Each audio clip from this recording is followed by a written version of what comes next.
Well, welcome to my rant today. Great day in the Lord, as is every day. It's the day that He has made, so don't mess it up. But it's Pearl Harbor Day. We always want to remember that. Of course, anytime we remember anything from World War II, we should be thankful for those who paid such a price to preserve our nation, our liberty, and many other nations on the earth. But we have a lot to talk about, and I tried to wax eloquent some of these things earlier today and got cut off. And, Facebook wouldn't do that to us, would it? Who knows? But anyway, I'm going to do it again. I'm going to try again. I won't stop talking. And, but we have major issues to talk about. And what's going on in France? What's going on in Europe right now? These are signs. These are trends. We need to discern the signs of the times, the trends. But I told you over 4 years ago now, almost 5 years ago, when I sought the Lord about who our next president would be, that patriotism is going to win. The Lord told me that year, as a sign that word was from Him, the New England Patriots would win the Super Bowl that year. They did. Now, He gave me that. I don't even know if it was football season yet, but He gave me that at the beginning of the year. And that year, the Patriots won the Super Bowl, but I looked like a false prophet right until the last play of the game. They pulled it out. But patriotism is going to win. And I think it's going to be kind of like that game. I think it's going to look like it could go either way for a long time. And then all of a sudden at the end, patriotism is going to win over globalism. And that's what the real issue is. It's one of the most divisive issues. A lot of people don't even know what those terms mean. A lot of people who are deeply committed to one of them don't really know what they mean. That's just the nature of things today. But what's going on in France? What's going on in Europe today? The EU, to me, is a reflection of why globalism is ultimately going to lose. I think there are other factors, like God wills it, like He is determined. Says He created the nations and gave them boundaries. His unity is a unity of diversity, not a unity of conformity. And all globalist forces, all globalist tendencies is towards conformity. And to have conformity like the globalists want, you've got to have increasing levels of totalitarianism, of thought control, mind control. And that's what you see on our universities today. Unable to bear contrary thought, unable to even hear anything that they might disagree with or challenge what they've been indoctrinated with. And I do use that. They've been indoctrinated and not educated. But wait and see what wins. Macron, president of France, unique politician. I mean, he came out of nowhere with no political party backing him. He was not a member of a political party. He wins the presidency of such a major nation as France. Now, he formed a party after he became president, had a high approval rating, and it has plummeted. Last week, it was down to like 27%. Then, believe it or not, everybody thought it can't go any lower. They didn't know if he could survive even with that low of an approval rating. He lost another 10%. It's down to 18% now. And falling. The trajectory is down. Why? He tried to implement some globalist policies, which most Europeans, you ask them, do you believe in globalism or socialism rather than capitalism? And they're going to say socialism. They're going to say globalism. They don't understand what it means. Macron tried to implement a relatively minor tax. For us, it would be major, but by European standards, who are used to 60 and 70% income taxes, all of them, the whole nation, 30 cents a gallon tax doesn't sound like much. Well, they erupted. This was a tax to pay for, combating climate change. And they started burning the city down. Worst riots in decades. I'm just saying, I think we need to examine where things are headed, what these things really mean. Now, I'm not saying that, to me, one of the great issues of the times, one of the important issues of the time, is taking care of our environment. And, it says in Revelation 11, the Lord will destroy those who destroy the earth. We should be deeply provoked at the things that are destroying the environment, the earth. Christians should be the best and most devoted environmentalists.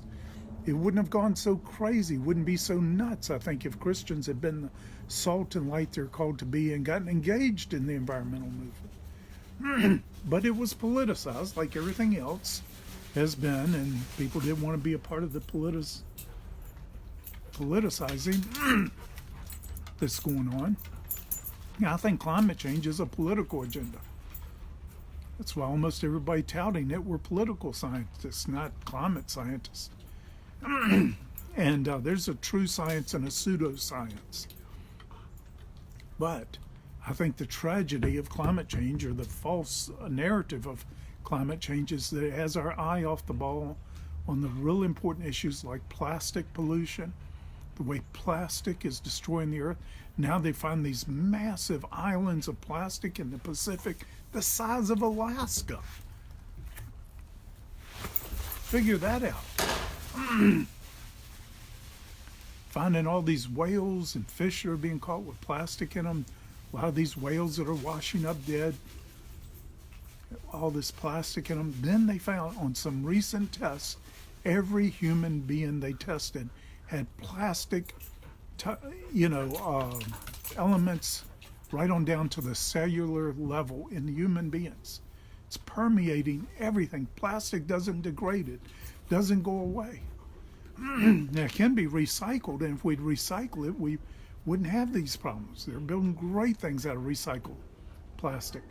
But we've got to be very intentional about doing that, about addressing the things that are destroying the earth. In my opinion, the climate change agenda has our eye off the ball of what's really destroying the environment. I've been saying that for decades now, and it's still true, and as true as ever. But you see what's going on in the EU, because of the tensions and the pressures that they're feeling from all the nations, because of their migration policies or immigrant policies, they're now proposing a law for the European Union where it would be a crime to just criticize their immigration policy.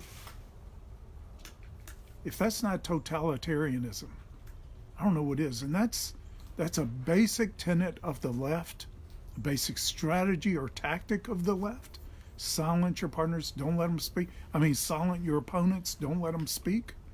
Don't let them be heard. Saul Alinsky's whole agenda is shout them down, intimidate, pressure, do not let them speak. Why? Why, if they have a strong position, would they want to do it? They know they don't have a strong position. They're trying to impose an intolerable position on people. And they know if anybody would to listen to the opposing argument, they would be convinced right away. It's been a long time since I found someone on the left who would listen. They'll claim to want to debate. They'll claim to want to have a dialogue. They want a monologue.